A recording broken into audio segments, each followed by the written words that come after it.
Vous n'imaginez pas ce que l'instabilité politique coûte vraiment à la France. Les chiffres sont tombés. Qu'est-ce qui coûte le plus cher à l'économie? L'instabilité politique, la dissolution ou le compromis sur les retraites? Alors, c'est sûr qu'il y a des chiffres qui circulent. Une censure et un non-budget du gouvernement auraient coûté 11 milliards d'euros. Il y a l'OFCE aussi qui donne ce fameux chiffre.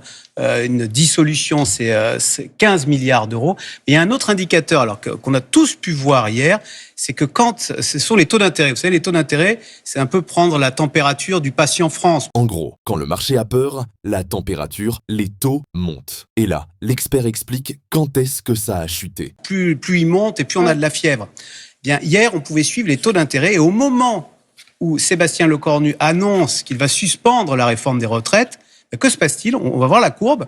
Les taux chutent parce qu'on comprend que le Premier ministre va rester, on comprend que c'est la stabilité. Et d'ailleurs, les taux français sont repassés en dessous des taux italiens. Nous ne sommes plus les derniers de la classe. Monsieur Tanguy, on peut quand même comprendre que on ait envie d'apaisement dans cette situation très troublée. D'ailleurs, les Français, dans le journal de 20h, on l'entendait, les Français, majoritairement à 56%, ne souhaitaient pas la censure, veulent donner leur chance à l'apaisement politique.